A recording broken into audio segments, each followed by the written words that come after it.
Hi guys, so I'm gonna share my Korean citizenship interview. This is July 2024.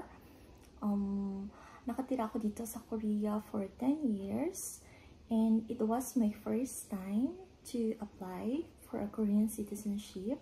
Sa video na to, I'm gonna share kung ano ba yung mga ganap doon sa interview room and ano yung mga misconceptions regarding Korean citizenship interviews na mga naririnig or mga comment ng mga sisis natin. So first, I'm gonna share on the day of my Korean citizenship interview. And my schedule for the interview is 11:30. Sinasabi nila sa text na we should arrive or 30 minutes earlier. So since my interview time is 11:30, at exactly 11, I was there.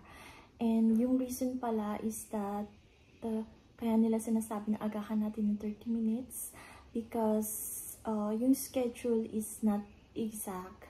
So in my case, 11:05, sinalang na ako at pinapasok na ako sa interview room. Ano ba yung mga ganap doon sa loob ng interview room?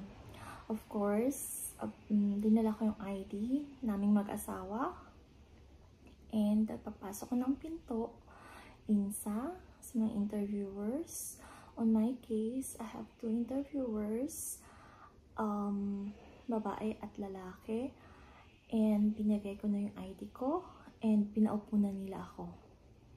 After that, first personal questions like saan ako nakatira, and then yung birth date ko at anong pangalan ng asawa ko, and parang nagtanong din sila about sa anak ko.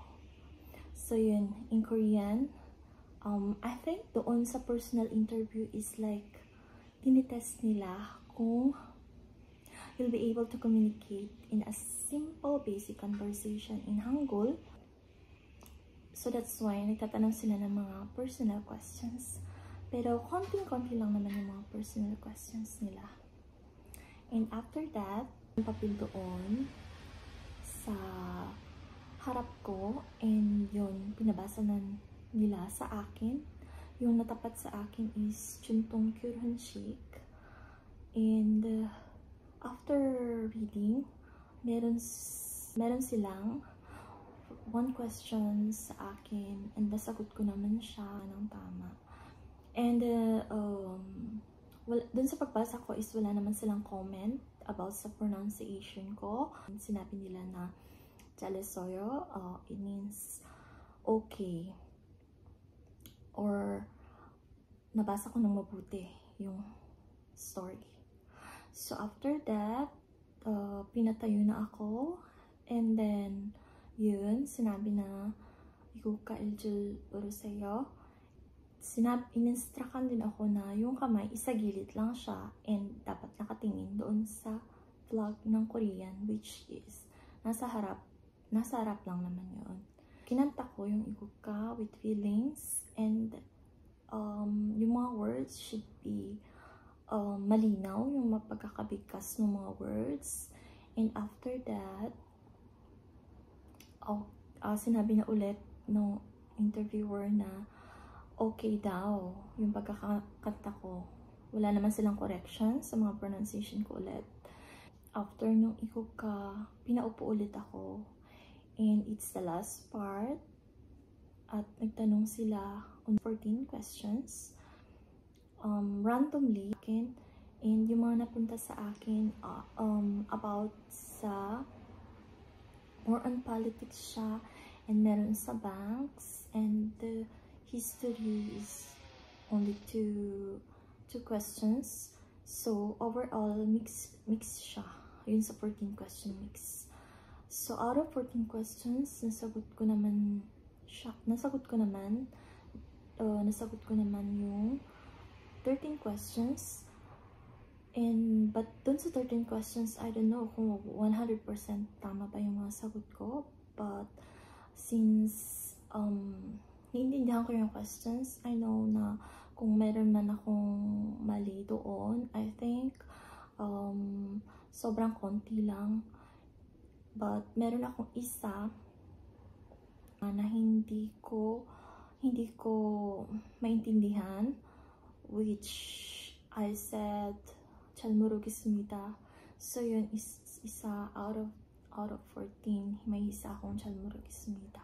After nung questions and answers, for the last part, sinabi nung isang interviewer na tapos na yung interview. Tumayo na ako, and then binigay na sa akin yung ID ko, and insa ulit, and then lumabas na ako ng room. Ng room is merong nagsabi sa akin, yung staff doon, na kinabukasan daw yung result is message na lang ulit sa KakaoTalk.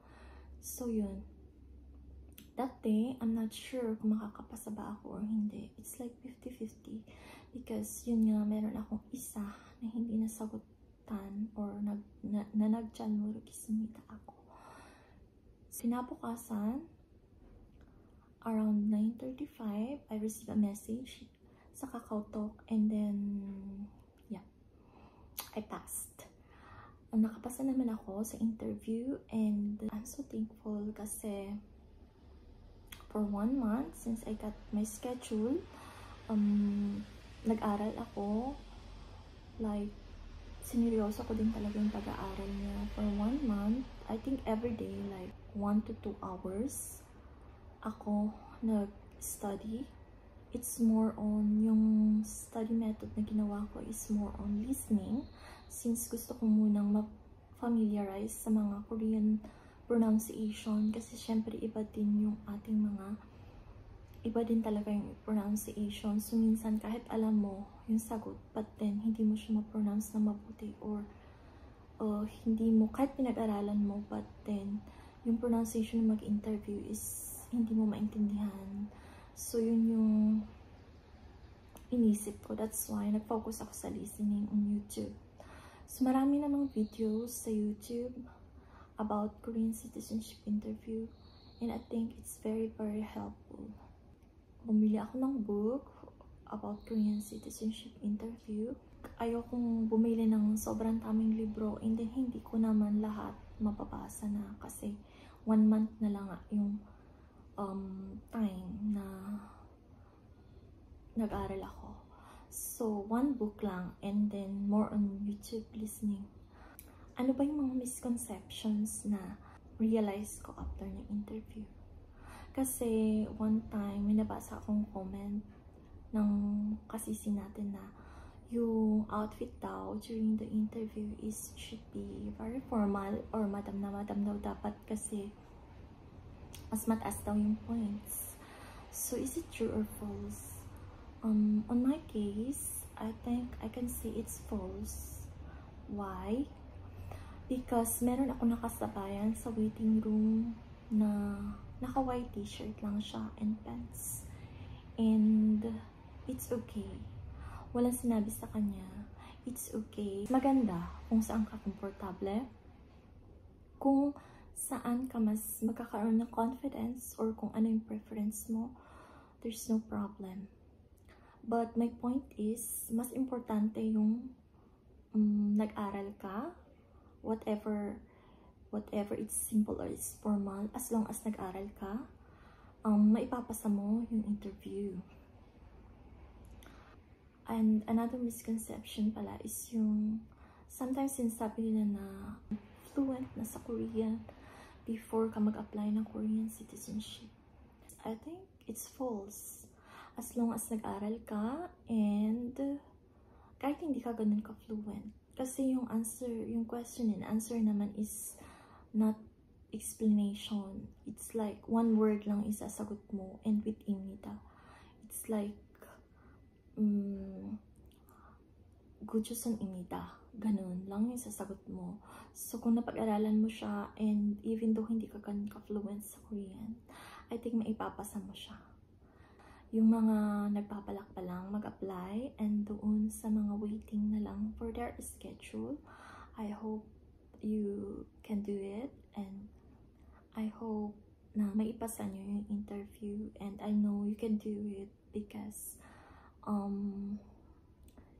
hindi naman siya super hirap as long as nag-aral ka and makakasagot ka, maipapasa mo siya. And hindi rin ako ganoon ka-fluent sa Korean kasi sa bahay is we speak English. Nag-aral lang talaga ako and naipasa ko siya. Good luck sa inyong lahat ng mga kasisikot dito sa Korea. I hope you can do it. Kung meron ba kayong gustong itanong, you can comment and then I can answer that based lang doon sa experience ko. Thank you for watching my